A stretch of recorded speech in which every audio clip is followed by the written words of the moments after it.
এ শালা এ, তুই তাড়াতাড়ি পাও চলা, আমার টেনশন ঘুম যে উড়ে গেল। তোর কে টেনশন, তুই আমাকে আর টেনশন দিস না তো। আমার বিড়ি না খালি যে আমার যে রাইতর যে ঘুম ধরে না, এই কথা কি তুই জানিস রে শালা? আমি যদি টয়লেটত যাই রে, উঠেও যা বিড়ি লাগে। তো কয়দিন করছি যে কয়েক গোডাউন বিড়ি মজুত করে তো সিধে তুই থুইস নি। হ্যাঁ, তুই কোনো কাবেরই নই। আমি কেমনে ধরবো বস? আমার কোন তো আপনার যে ওই ৬২,০০০ টাকা বিড়ির বাকি পড়ে আছে, এই টাকা কি আপনি দিচ্ছেন? আমার যে থুবের করছেন, আমি না হলে ট্রাক লোড করে নিয়ে আসলাম মানুষ। শালা তোক দিয়ে কোনো কাবি হবার লয়। শালা তুই শয়তানি মাথার বুদ্ধি বাই করবে পাইস নে। রমজান মাস বিড়ি যদি এখন গোডাউন না করি তাহলে কখন করবো ক? এই রমজানের ২-১ দিন আগেই আমাকে বিড়ি গোডাউন করাই রাখবি। কারণ ওই রোজা থেকে তো অন্য কিছু খাওয়া যাবার লয়, ওই খালি যাবে বিড়ি ধোয়ায় ফুকে যাবি। কারণ ধুবে গেলে তো আর রোজা ভাগ্যে না মনে হয়। ওটা ওই হাবার হাদিস বুঝছু, এই হাওটা বিড়ি করে গেলে আর নতুন নতুন হাদিস তৈরি করি। তুই বুঝিস নি? এই জন্য এখনই বিড়ির গোডাউন বানা, না হইলে কিন্তু খবর লয়। আর বিড়ি খামো আর দোয়া করবো আল্লাহর কাছে, আল্লাহ তাড়াতাড়ি জানি বিড়ির দাম কমে দেয়। ইচ্ছা করে করে দোয়া করা লাগে। বস, আমি তো জানি যে বিড়ি খাইলে রোজা ভাঙিয়ে যায়, কিন্তু আপনি বিড়িও খাবেন, এই দোয়াও করবেন, এইটা কেমন জানি আমার মাথার উপর দিয়ে যাচ্ছে না। মনে হচ্ছে যে আপনার রোজা হয় না। আপনি ওই পানির থুক দিয়ে বিড়ি খাওয়া লোক তো, এই জন্যই। আরে পাগলা, আমি রোজা থাকিলে সেন, আমি তো রোজা থাকি না। আমি ওই দিনে ৩ বেলা রোজা করি। তোরা করিস না, আমি করি ৩ দিয়ে। শুন তাহলে, আমি সকালে একবার উঠে ওই একটা বিড়ি ধরাই ওই ফজরের আগে, উঠে খায়া ওই সিয়ারি হয়ে গেল। আবার ওই দুপুরে একটা বিড়ি খাই, দুটা হলো ওই ইফতার করলু। ওই পরে আবার ঘন্টাখানিক পর আর একটা ধরাই। কয়টা হলো? ৩টে বিড়ি হয়ে গেল। ওই ইফতারের সময় ২বার ২টে ধরাই। এই মোট ২বার ইফতারি, দিনে ৪টে রোজা শেষ। বুঝিস না? আর শালা তোরা তোরা কি করিস? ২টা রোজা করিস, আমি মাসে ৬০টা রোজা করি। আর সবাই ভাবে আমি ৩০টা রোজা করি। আমি বেশি রোজা করছি, বুঝিস নি? এই তো কই বস, আপনি এরকম ওই সাইনের দোকানে ফুললে গুলে কি জন্য খান? আমি এখন দিয়ে বুঝলু যে আপনি রোজা থাকেন না, বিড়ি খায়া বেড়ান। আল্লাহ বললে কিন্তু মাপ দিবেন নয়। ওগুলা সব ভুলে যায়, নতুন করে বিড়ির গোডাউন দিয়েছেন, এইবার কিন্তু ইফতারের পর থেকে বিড়ি খাবেন, না হলে কিন্তু আপনার রোজা হবার নয়। তুই থাম, তুই থাম, আমি বুঝছি। যা এবার থেকে সম্পূর্ণ ৩০টা রোজায় ভালো করে কর্ম, কিন্তু আমার বিড়ির গোডাউন কিন্তু দেওয়াই লাগবি। চল, ও যে সাইডের বাড়ি আসছে, ৩-৪ ট্রাক বিড়ি গোডাউন না করলে হবার লয়। আর ব্যাগত কয় টাকা নিয়ে আসছু রে? এ ব্যাগ কিন্তু ফুল করে টাকা নিয়ে আসছি আর কসনু, না হলে ভিড় সাইন ভিড় বিড়ি দিবার লয়। এমনি আগেরই ৬২,০০০ টাকা বাকি আছে, ওই টাকায় আমি দিবার পাচ্ছি না। তার উপরে আমার গোডাউন বানাই লাগবি বিড়ির, না বানাইলে হবার লয়। কারণ এবার আরো রোজা থাকবো বেশি করে, আরো এই ইফতারের পর না খাইলে কি হবার কি? ফুসফুস কি ভালো হবি রে? ফুসফুস তো জাং ধরে আছে, জাং আরো জাং না ধরাই আমার ফুসফুস তো ভালো হচ্ছে না। তুই আমাকে কিন্তু বাঁচাইস নে, তুই খালি মাইরাই ফেল দিলু।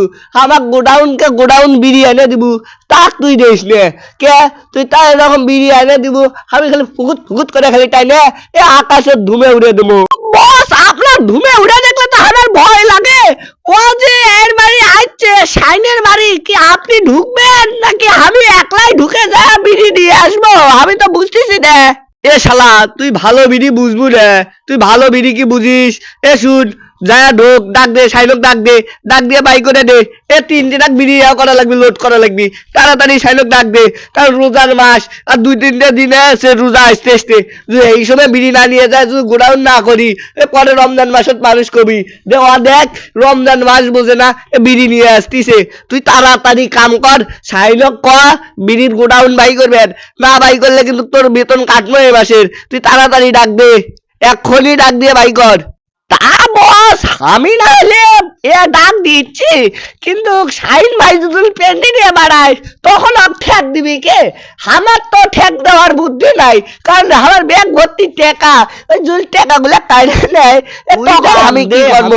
ও সাইন ভাই, সাইন ভাই, এই বাইটাছো এই বাইরত বাড়াও যে শাইন ভাই তোমাক বস করোনাতে খুঁজতিছে তুমি 3-4 টাকা আগে বিড়ি দাও তো সামনে রমজান মাস বোঝো না আমাকে বিড়ি না পাইলে আমাকে বছর মাথা গরম হয়ে যাচ্ছে তো আরে আমার বেতন আটকে ধরছে তুমি তাড়াতাড়ি কয়েক গোডাউন বিড়ি বাই করে দাও তো তোমার গোডাউনের তো প্রচুর বিড়ি তাড়াতাড়ি বিড়ি দাও। ও তো আমি বিড়ি দিচ্ছি রে ইয়ে মফিজ তুই কি ভাবছু আগের 62,000 টাকা আমার আইটকে থুসু রে হাল খাতাত আসিস নি এখন তো কাগে ওই 62,000 টাকা দে তারপর নাহলে বিড়ি গোডাউন করে দেবো না হলে কি দেবো রে আমার বিড়ির দাম কিন্তু বাইরে গেছে। এ শালা তোকে 62,000 টাকা দিছি না রে তপাস করে আর মুখত চাইলে আমার তপাস করে চাইলে আমার রে বিড়ি নিয়ে আয় না হলে কিন্তু তোর খবর আছে রে তোর বেতন আটকামো সাথে সাথে কিন্তু তোকে বান্ধে ধুয়ে পেটবো আর সাইন যদি আমাক দেখে আমাক কি ছাড়বি রে তাড়াতাড়ি যায় ও টাকা চাইলে আমার দে কারণ ওর কাছে আগেরও 6 লাখ টাকা বাকি পড়ে আছে আমার তাড়াতাড়ি তুই টাকা দে দিয়ে আমার বিড়ি নিয়ে আসে বাবা আমার উদ্ধার কর বাবা প্লিজ পাওয়ান শাইন ভাই বেন্ডি নিয়ে আসতেছে আপনার দেখছে এবার মনে হচ্ছে আপনার হাড্ডি ফাটাবি বস দৌড় দিয়ে তো আসলাম ধরবার পাইলে কিন্তু আমাকে 62,000 নিলহিনি তার উপর আগে 6 লাখ নিলহিনি ওর চাইতে আমি কই কি বস আলা তোর কথা শুনে আমি ফকির হয়ে গেছি তার উপরে তুই আমাকে আবার কুপরামর্শ দিচ্ছু হ্যাঁ তোর কথা আর আমি শুনবো না এবার আমি 30টা রোজাই করবো কোনো বিড়ির ভেটকারি বাদ কোনো বিড়ি খাম না এবার আমি আল্লাহর পথ চলে যাবো হ বস তাই করেন কারণ সুদ ঘুষ খায়া তো পেট বানাচ্ছেন ফুটবল আর মরলে পারে হবে নিনি আলাফির বম ব্লাস্ট তুই থাম আজকে থেকে আমি আল্লাহর পথে যাচ্ছি না আল্লাহর কাছে তবা করে কান্দাকান্দি করবো আল্লাহ আমাকে মাফ করে দিলেও দিতে পারে। তো দর্শক বন্ধুরা এই ভিডিওটা শুধু বা বিনোদনের জন্য বানানো হচ্ছে কিন্তু ঘানাঘাটে সমাজত এরকম কিছু লোকজন আছে যারা রোজা থাকে না বিড়ি টানে তাদের উদ্দেশ্যে বলছি আপনারা আল্লাহর পথে আসেন বিড়ি খাওয়া ছেড়ে দেন। তো আজকের ভিডিওটা ভালো লাগলে লাইক দিয়ে চ্যানেলটি সাবস্ক্রাইব করবেন আর সামনে আসছে আমাদের রমজান তো আপনারা সকলে 30টা রোজা রাখার আল্লাহ তাআলা তৌফিক দান করুক সবাই বলি আমিন। আর হ্যাঁ আপনারা অবশ্যই রমজানের রোজা রাখবেন ইনশাআল্লাহ।